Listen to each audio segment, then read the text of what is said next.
Hi, you guys. Hi, Lisa. Hi. We're going to wait just a minute to get some people in, but I want to welcome everyone as they do come in. Make sure you say hi.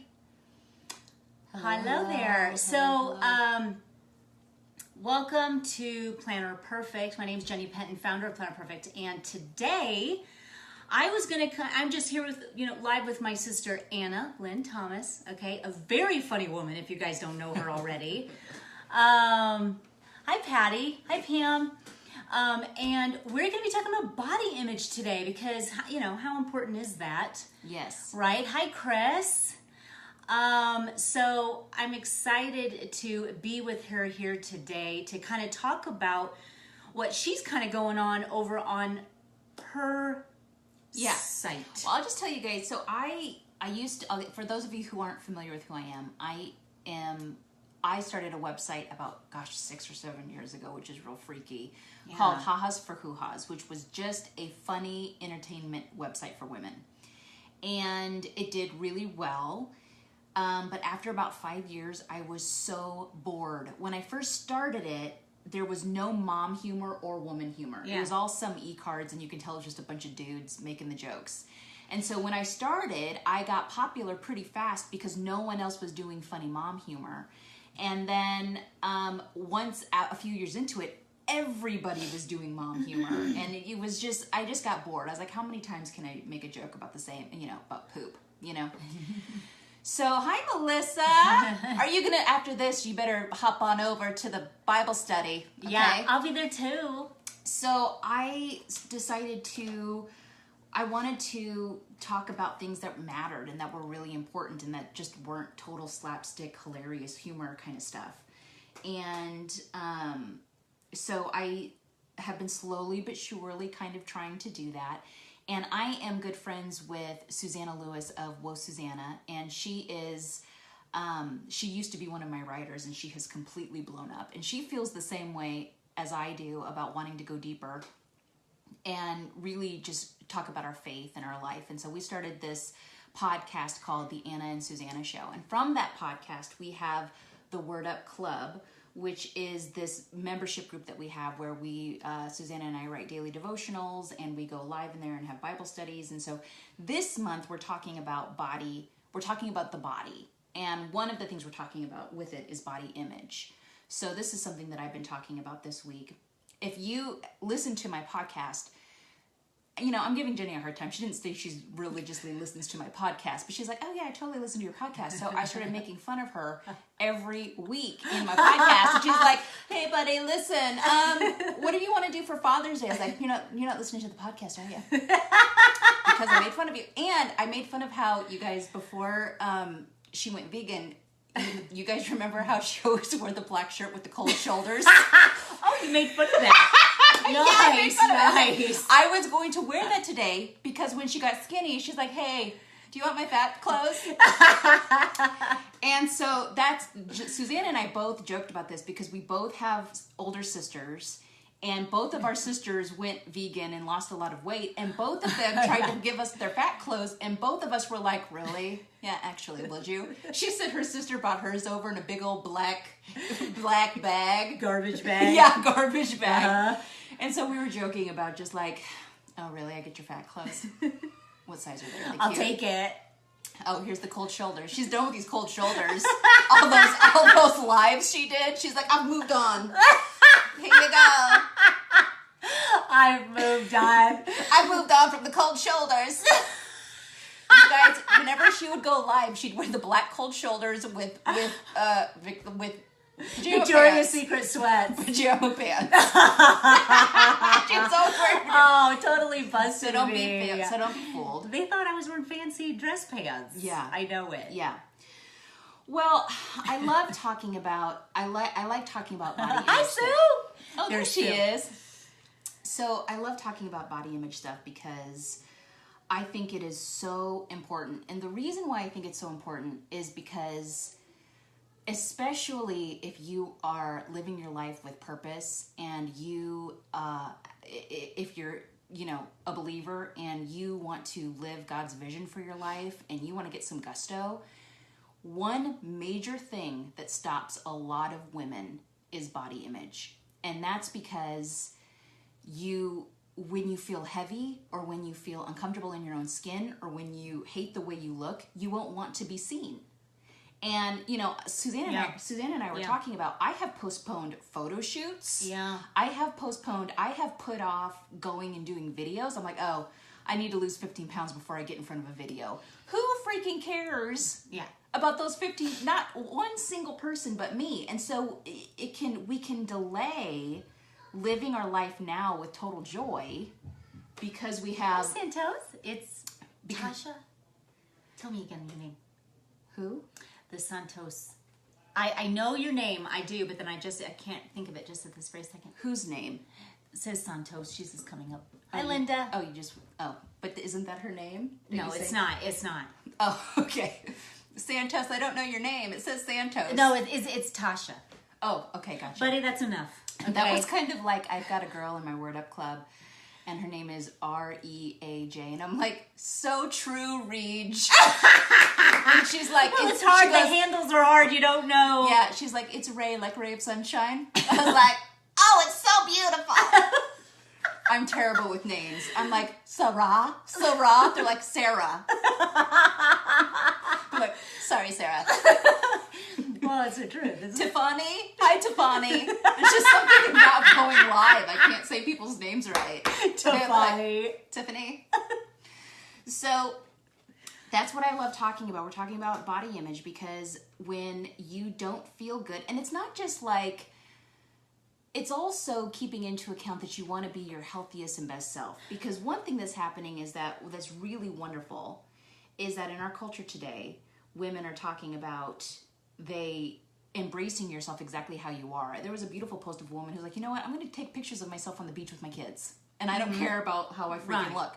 That is such a beautiful message. Right. But then it goes, as always, the pendulum swings a little bit too far. And then, I think everybody should be seen and everybody should be celebrated. But when it comes down to it, and we were just talking about this, everybody wants to be their best self. They want to feel good and feel healthy. Right. That might be 180 for one person and it might be 120 for another. It's whatever it is for you. But if you are far above what makes you feel good, I think it's really important that you do everything that you can to try to feel good because it not only affects the way you feel, the way you sleep, but it also affects your desire to be seen and the pain that you feel. Because when you're trying to live your best life and go out there and be seen and do good stuff, I mean, just think about if you want to join the choir or you want to sing, but you don't feel like you're pretty enough or, so that's to me why I'm so it takes up a lot of headspace, a lot of mind space. Yes. You're obsessed about what you're going to wear or if you're going to do this or should you go to this certain place or if a certain person that makes you feel a little jealous, should I not go because they're going to intimidate me? I mean, you're checking all the, all this out before you even attend a certain party. It's something. I mean, and it just takes up a lot of headspace instead of just feeling your best and being your best and then just putting on an outfit and going, not thinking anything about it. And I think that's for me too. I've had 8 kids, so I mean, my weight, it's, been up and down for years, and it was always that quest, I gotta drop this weight. And that was just my early years of how I handled it. It was just drop it. No mental change, no mental mindset change, just lose the weight. And then we wonder why it does come back on because it truly does begin with the mind. It was just it's super, a mindset. You're doing it for all the wrong reasons, right. too. I remember when even I was reading the Way Down Diet by Gwen Shamblin, where you teach yourself how to eat, and so that it was a really good foundational book to read. However, I remember going through it saying, I remember one of our girlfriends, Denise Jolch, gave it to me. Yeah. And I remember I was like, yeah, love the Lord, read the Bible. How much can I eat of the bread? Yeah, exactly. What are the steps outlined? Yeah, just skip the when she was trying to get to the heart, I was like, whatever, and it was just one of those kind of things when finally, I remember I just came to a crossroad for me where, I just was like, I want to be healthy and find a way and work with the mind and the soul and just that way first. And can we all we need to give ourselves a break too, because one thing Mom kind of shared with me, something that you said to her, but you were kind of saying, I think for me, that I'm in a tough spot. I mean, when you're making peanut butter and jelly, first of all, when you're a mom, and you're a mom of small children, you're always hungry. I mean, the amount of energy you're expending, disciplining, cooking, feeding. Well, it's comforting. Yes. Than to just eat that peanut butter and jelly crust. Yes, exactly, with a big old goop on it. Yeah, Melissa, she knows. This reminds me, I remember when I think I was like 18 or 17 or 16 like that or something, and Jenny and I decided that we were going to do I know what you're going to say. Atkins together. Yeah. And we had to do it together because we needed to be strong for each other. So we were being really strong. She had made us a Cobb salad. It was delicious, no croutons. And I was in the family room watching TV. We were at her house, and the TV after the show the screen went dark. It was between right then the screen went dark and it was going to go to a commercial. And when it went dark, I could fully see the reflection. And behind me, Jenny was in the kitchen eating Oreos. But a whole sleeve. A whole sleeve. And she was talking to me, and I was even trying to still talk like I didn't have my face stuffed with Oreos. Like, yeah. Yeah, I was like, yeah, I remember that. I turned around, I was like, oh, it was a fight. You're eating Oreos. It was a fight. It was a fight. I thought that we were doing this together. I was hungry. I felt so betrayed. And then she was doing it secretly. And then I felt like, well, I needed to have some to balance the scales. Yeah, did you eat some? That part I don't remember. I don't either. I probably did. Probably like, well, if you're going to eat them, I'm going to eat them. Give me a sleeve. Yeah. So yeah, we've been But you do it to give yourself a break. I mean, honestly, just you can. There's always, tomorrow. The whole thing of there's always tomorrow. But I think it for sure feeding your family. And, your kids necessarily aren't going to want to be keto or whatever, omit breads while you're trying to make them a very amazing peanut butter and jelly. Now, when I make it the way I like it. And I've almost killed my children twice. But it's like my son Taylor calls it the suicide. Oh, yeah. But it's literally 2 inches thick of peanut butter because who doesn't love peanut butter? Yeah. And then it's another 2 inches of jelly. It's like equally the same. So, yeah. And so, here you go with love, and I'm just drooling, but it's hard. It's just really, really hard. You have to be convicted and you have to have that mindset to be able to really do this, which I think really leads to the whole mind thing. And I just talked about this in my Project Me, and honestly, I think this is just revolutionary. Mm-hmm. It really, really, really, really is. And it was a Marissa Peer. She's a therapist, and she said something that, how you can listen to different people that can really kind of say the same things, but yet someone says it in a way that makes it click? Well, she did for me. And she said that, maybe you've heard this before, that the mind is hardwired to move you towards pleasure and away from pain. So your self-talk, which we've been talking about, right, girls, in Project Me, about, she's amazing. Yes. And she was just basically talking about how we're, hardwired for that. So our self-talk, what we say to ourselves, even if we're being flippant about it. Now, I've heard different pastors say, I've heard different people say, watch what you say, because you're subconsciously, and how sometimes you really brush that off. Yeah. Like, okay, yeah, but still, I'd rather die than walk the dog right now, or I'd rather die than go take that walk when you promised yourself you were going to start, just trying to get fit. Well, your mind literally takes notes at what you say and the feeling associated with it. So then the next day, it will demotivate you to do that because you told the mind that you indeed found that to be unpleasurable. So you won't be motivated. You might be too tired to take that walk. You'll be hitting the snooze. You will find 1 million reasons of it. You could even get sick. I mean, who knows? Yeah. Your mind will tell the body, this is unpleasurable, move away, move away. So to me, that was just like lightning bolt. That was like a lightning bolt scenario for me.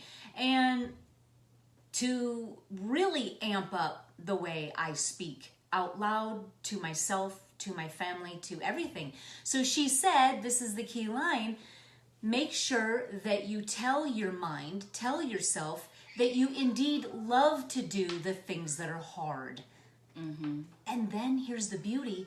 You'll be inspired from within. Your body, your mind, and your whole spirit, all of it will want to get up early. You'll be eager and ready to go.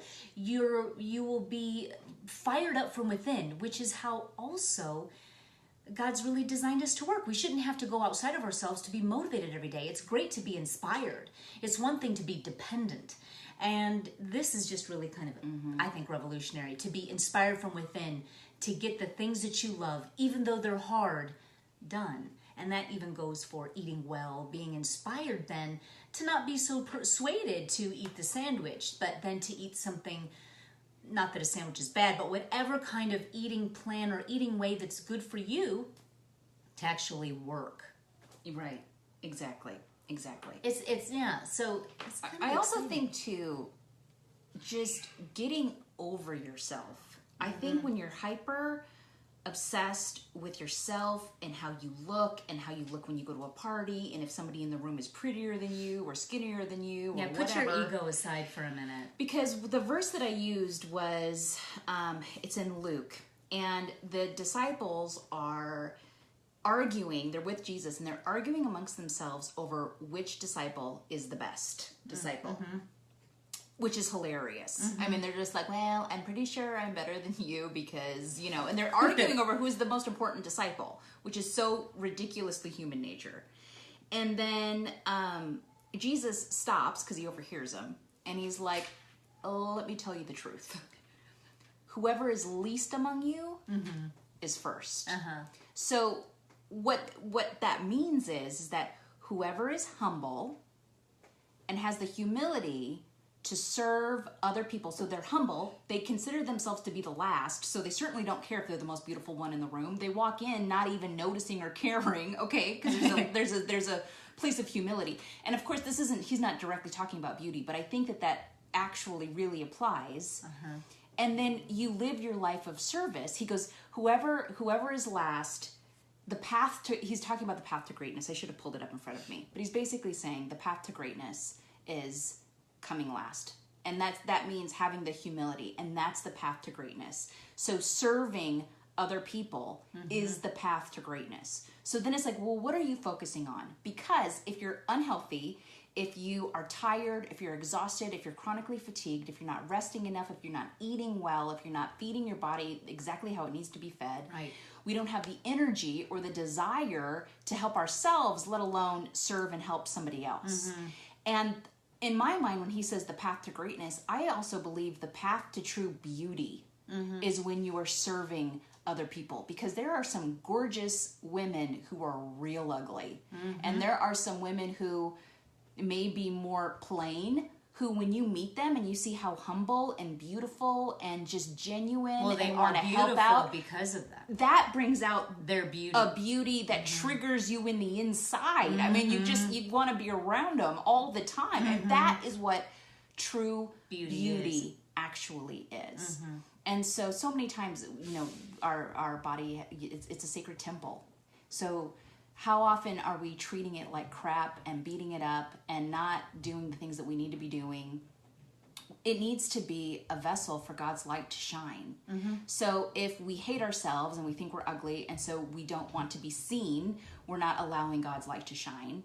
And if we are sick and we don't feel well, then we don't have the energy. And obsessed with ourselves. And the only thing that matters is how good you look. Right. Not like, is there somebody else who needs a phone call? Right. A little love? Yeah. It Right. makes you become obsessed. Right. And it's just too obsessive. It's time to just...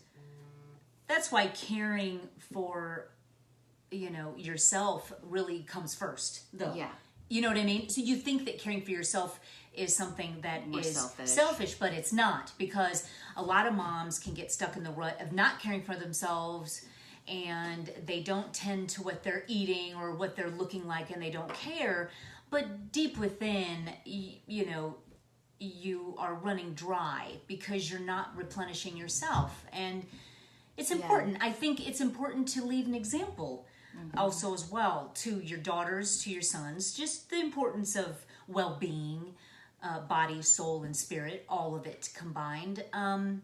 Yeah. You know, there's a lot of exasperated and tired mothers, and I think just a little time to just making sure that you do take the time for you to just replenish yourself, whether you've got to get up early or if you've got to do it late at night, whatever you got to do. It's an important thing to figure out what you want to do to make sure you're healthy and not just your diet consists off of your children's chicken nuggets off their plates. Right. Which mothers can really fall into the trap of, because you're just busy shoveling whatever in, or in in the pantry, closing the doors. Yeah. Eating buckets of peanut butter or something. Yeah, but you know what? Like, especially when you just have a baby, I was so depressed by how big I got. Because with me, well, plus I didn't eat great either, but I am real hormonally sensitive. And in fact, I've had doctors say to me, like, you don't ever go on birth control because you're the 2% who's going to blow right up. Right. And so I just would gain like 15 pounds before my, first visit. And after I had my girls, I'd get real down. I'm wearing like frumpy maternity dresses. clothes. Yeah, it's maternity I was dresses. basically wearing pajamas every single day. Yeah. And, I would get real down and depressed about it. And Jenny's like, oh my God, who cares? Go eat cake. And then I felt a little bit better because there was like your last baby, you ate chocolate cake every day, right? Yeah, Blaine. With Blaine, I ate chocolate cake every day. But you know what? Well, first, somebody said, like, you need you need the sugar for your brain, just making the baby. Whatever makes us feel better, but yes. But actually, scientists were like, pump the brakes. It's actually, you're actually so exhausted that you're craving sugar. It's not that you need it. And I'm like, well, that's up for debate, doc. Because I've Googled. And I've got my degree in Googling. Exactly. And it says that I need this sugar. Oh, right. Just you think about all of that time. If I could go back, I was even thinking about this when I was older, you kind of want to go back and be like, oh my gosh, Anna, get in the picture. Or, stop. That whole time you're sitting there thinking about a fat roll or a muffin top. Who cares? How much of your energy and your time has been wrapped around how you look? It's just eat really great food, nourish your body, get rest, serve people, live your purpose, and that's what you focus on. And I just have this feeling that if you focus on loving and serving people and living God's vision for your life and being humble and not making it such a priority, that the sky is the limit for you, and I bet the weight falls off. Because you know why? Because most of the time we overeat. The excess is because we're trying to fill a void. Mm-hmm. We're exhausted, or there's something in us we're trying to fill with food. If we're super satisfied in our lives, there's no reason to gorge yourself. Mm-hmm. Unless it tastes really, really good. But that would only be sometimes. And I think, though, moms do already find themselves in servitude already, all the time. So, it's not that you need to go serve now the church, too, on your plate. Exactly. You need to really turn inward, I really feel, in addition to that. I mean, obviously find what your passion and all that, but you need to turn inward. Meditation, studying the word, really getting in tune to who you are, knowing what your path is. And I think for me, the biggest thing that really changed me and my approach to it is it's easy to get into a picture. I mean, I think anybody could tell you till you're blue in the face, get in the picture with your fat roll, please, say cheese. Yeah. Nothing's going to change your mind. You're not going to want to really get in. I mean, we all can relate to that. But it's the thing, though, that something about when this is kind of goes in with how I feel about mapping out your life. It's like, if you have a map, I honestly, because I gave it to God and I said, just show me how I need to eat, because there's about 1 billion different ways to eat.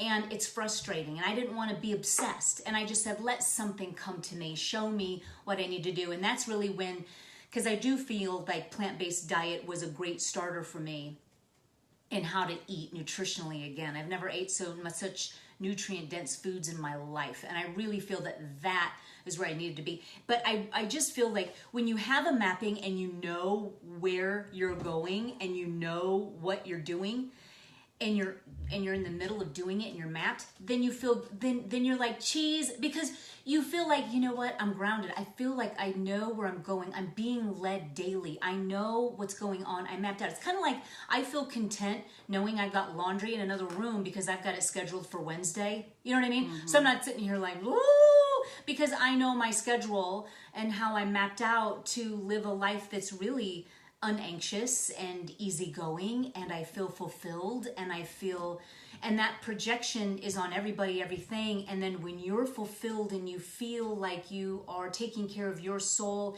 and where you're headed, then you're more at ease when it comes to pictures and all that, because you know you're caring for yourself every day, every moment. You're figuring this out instead of the forget about it, shove it under the rug, don't care about how you look or something. And that's not what Anna's saying, but I want to just take it a step further. I just feel like there's got to be that element where you do turn inward and you do figure this out, but the more stressed you are, then the more you're not going to allow the answers to come. So it's just more letting it go, like Anna's saying, just let it go and let the answers come, and then take that path and start writing things down and figuring this out and doing it. And that's what's going to give you such satisfaction, I think, Totally. on this journey of just being your best you. Totally. So... Well, I've got to go live in the Word Up Club. So if you wouldn't mind me promoting a little bit. Please. The That's why podcast we're is here. the Anna and Susanna Show. You can find us on iTunes, any kind of podcast app on your Android or your iPhone, whatever that podcast is, as the Anna and Susanna Show. And if you would like to join the Word Up Club, we would love to have you. It's actually growing. It's going to get even more amazing, where we're going to have workshops. So it's real cheap right now, and the price is going to go up. But if you get in now for the super cheap price, then you just get grandfathered in. So surprise. Woo! Here's why. Well, because I want to, but also because I don't want to go through the crap of having to change up. Like, what? Just go ahead, guys. Do whatever you want. I don't even know how this works. And I don't even want to worry It's about kind it. of like when you just let your child eat dirt. Yeah, I'm just like, you know what? It's too exhausting I to- don't to even get want them out to. of the Just dirt. come on in. Right. Did you even? Did Yeah. someone just let you in? That's fine. That's fine, because I don't care. Right. So that is AnnaandSusannaShow.com/join if you want to learn more. It's a really fun, wonderful group. Melissa is in there, and she's here. All more reason to join. Yeah, and I thought, and Melissa, I have heard that you've been tattling on me to my sister. Yeah, she in has. these lives. Well, she was saying stuff trying to reach out, and I was like, what? Yeah, real confused. She called me. She's like, it's really weird, but somebody keeps this Melissa is kind of saying that you're talking about me in your podcast. Yeah. No, she didn't say it like that. It was all laughs. Something but real close. Anyway, so we're gonna go over there because we're gonna be talking about self-sabotage. Melissa, I'm just teasing you. We're going to talk about self-sabotage and what self-sabotage is, how often we self-sabotage our own efforts to get healthy and live our best lives. And I just had something happen fairly recently to me where I was like, oh my gosh, I am self-sabotaging myself. And I get into that. So we're going to hop on over to that group. And I guess we'll see you guys later. Thanks for joining us, you guys. Thanks to my sister Anna for being on. Yeah. And go follow her everywhere and be sure to join her groups. They're amazing. AnnaLindThomas.com, and my Facebook page is still Ha-Has for Hoo-Has by Anna Lind Thomas. So, Yeah. all right. Yeah. Bye, you girls. Until next time. Bye.